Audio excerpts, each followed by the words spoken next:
عليه السلام الموتم التسكل ጌታችን አላህ ሳይሞት ሳይገደል ሳይሰቀል ወደ ራሱ ወስዶታል ወደ ራሱም አንስቶታል እንላለን።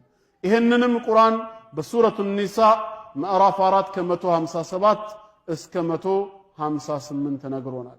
157ኛው ላይ وقولهم إنا قتلنا المسيح عيسى ابن مريم رسول الله እኛ የመርየም ልጅ አልመሲህ ዒሳን ገደልን በማለታቸው ምክንያት አይሁዶችን ረገምናቸው።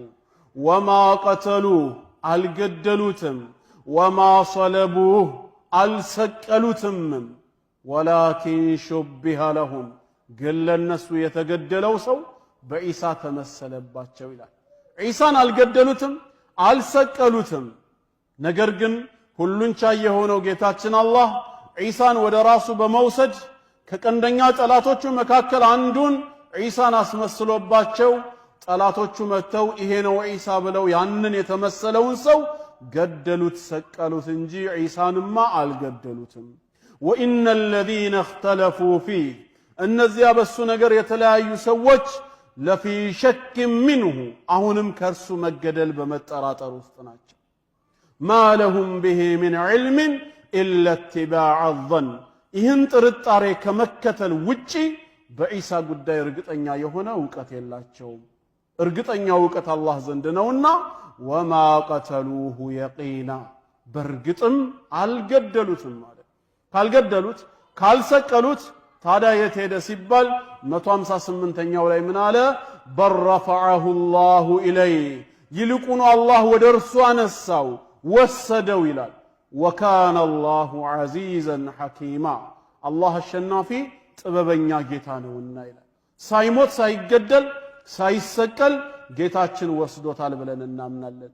አስቀድሞውኑ ቃል ገብቶለት ስለነበር ከምድር አነሳሃለሁ ወደኔም እወስድሃለሁ ስላለው ሱረቱ አሊ ዒምራን ቁጥር 55 ላይ በሱረቱ አሊ ዒምራን ምዕራፍ 3 ቁጥር 55 ላይ ወኢዝ ቃለ አላህ ባለው ጊዜ አስታውስ ያ ዒሳ አንተ ዒሳ ሆይ ኢኒ ሙተወፊክ አይ ቃቢዱከ ሚነል አርድ እኔ አንተን ወሳጅህ ነኝ፣ ወራፊዑከ ኢለየ ወደኔም አንሺህ ነኝ፣ ወሙጠሂሩከ ሚነል ለዚነ ከፈሩ ከነዚያም ከካዱት ሰዎች ከጉርብትናቸው የማርቅህ የማጠራህ ነኝ ብሎታል።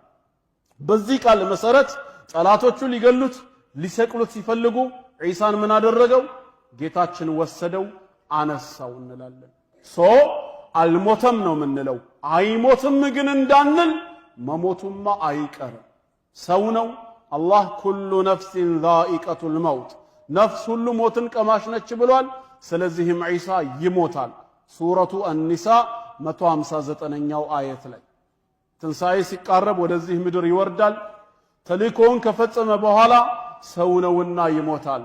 ወኢን ሚን አህሊል ኪታብ ታዲያ የዛኔ ከመጽሐፉ ባለቤት አይሁድም ይሁን ክርስቲያን አንድም የለም ኢላ ለዩእሚነነ ቢህ በትክክል እሱ የአላህ ባሪያና መልእክተኛ እንደነበረ የሚያምኑበት ቢሆን እንጂ። መቼ ነው ይህም? ቀብለ መውቲ ዒሳ ከመሞቱ በፊት ማለት ነው። ትክክለኛው ማንነቱ ገጽታው የዛኔ ይለያል። በዚህ በኩል አወላለዱን ጥያቄ ምልክት ውስጥ ከተው የዝሙት ልጅ ብለው የከሰሱት አይሁዶች፣ በዚህ በኩል ደግሞ ከደረጃው በላይ ከፍ አድርገው ሰቅለው ጌታና አምላክ ሲሉ የነበሩት በትክክል የአላህ ባሪያና መልእክተኛ እንደነበረ የዛኔ ነው ዒሳ የሚመሰክረው። እኛ ሊፈርድ ይመጣል ብለን አናምንም። አንዳንዶቹ በስተት እናንተም ዒሳ ሊፈርድ ይመጣል ትላላችሁ ይሉናል። ኢኒል ሑክሙ ኢላ ሊላህ ፍርድ የአላህ እንጂ የማንም አይደለም። በባሪያዎቹ ላይ መፍረድ የሚችል ጌታ አላህ ብቻ ነው። ከአላህ ውጪ ነቢያትም መላኢካዎችም ጻድቃንም ሰማዕታትም የመፍረድ ስልጣን የላቸውም። ጌታችን አላህ ስልጣኑን ለማንም አያጋራምና ይሄን ነው ምናምነው። አልሞተም፣ አልተገደለም፣ አልተሰቀለም፣ ግን ወደ ምድር ይወርዳል፣ ይሞታል። አላህ ሱረቱ ጣሃ ቁጥር 55 ላይ ተናግሯል። በምዕራፍ 20 ሱረቱ ጣሃ ቁጥር 55 ላይ ሚንሃ ኸለቅናኩም ወፊሃ ኑዒዱኩም ከሷ ከምድር አፈር እንደፈጠርናችሁ ወደ ምድር አፈር ነው ምን መልሳችሁ ብሏል። ሰማይ ላይ ሊሞት ማንም አይገባውም ማለት ነው። ግዴታ መመለስ አለበት። ወሚንሃ ኑኽሪጁኩም ታረተን ኡኽራ በሌላ ጊዜ ደግሞ እናወጣችኋለን ስንፈልግ ይላል። የውሙል ቂያማ ማለት ነው። ይሄን የሚያደርግ ጌታ አላህ ብቻ ነው። አልሞተም አልተሰቀለም ነው። ወገኖቻችን ግን ለኛ